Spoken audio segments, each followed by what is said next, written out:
சேர்த்துக்கிறேன். ஒரு சின்ன துண்டு இஞ்சி, தேங்காய்,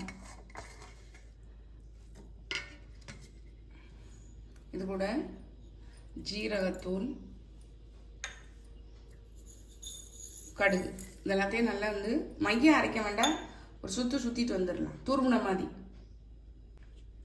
இதை பாருங்கள், 1 2 வந்து ஓட விட்டு எடுத்துகிட்டு வந்துட்டேன். இருக்கட்டும்.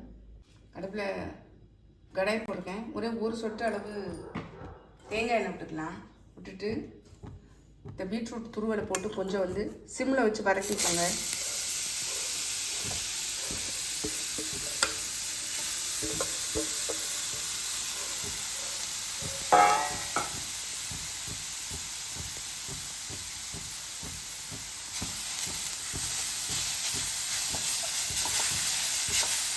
இந்த பச்சை வாசனை போகணுங்கிறதுக்காக தான்.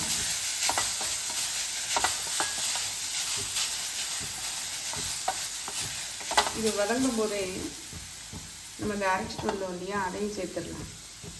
தேங்காய், பச்சை மிளகாய், இஞ்சி, ஜீரகம், கடுகு இதையும் நம்ம வந்து சேர்த்துடலாம். இதில் உள்ள பச்சை வாசனையும் லைட்டாக போகட்டும். ரொம்ப வேகணும்னு அவசியம் இல்லை, ஆனால் வந்து பச்சை வாசனை வந்து கொஞ்சம் போகும். தண்ணி உங்களுக்கு ட்ரையாக இருக்குது அப்படின்னா லைட்டாக வந்து தண்ணி தெளிச்சுக்கோங்க. நம்ம இந்த ஸ்டேஜில் தேவையான உப்பு கூட சேர்த்துக்கலாம். இல்லை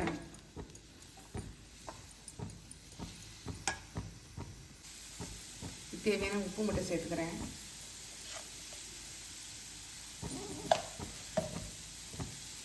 லைட்டாக மிக்ஸி ஜார் கழுவி லைட்டாக தெளித்து விட்டுக்கிறேன். கொஞ்சம் வந்து இப்போ வெந்து பச்சை வாசனை போகட்டும். ரொம்ப வேகணும்னு அவசியம் இல்லை, நான் உங்களுக்கு காமிக்கிறேன். ஓரளவு வெந்துருச்சு, பச்சை வாசனையெல்லாம் போயிடுச்சு. நம்ம இப்போ இதை இறக்கி ஆற விட்டுடலாம். நம்மளுடைய இந்த பீட்ரூட் பச்சடி வதக்கணும் இல்லையா, அது நல்லா ஆறிடுச்சு பாருங்கள். இப்போ நம்ம இதில் வந்து தயிர் சேர்த்துடலாம். நம்ம உப்பு எல்லாமே சேர்த்தாச்சு. இப்போ ஆறுனதுக்கப்புறம் நம்ம தயிர் சேர்க்குறோம். நல்லா வந்து மிக்ஸ் பண்ணி விட்ருங்க.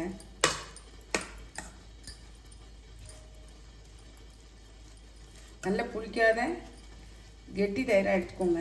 இன்னும் கொஞ்சம் கூட நம்ம விட்டுக்கலாம்.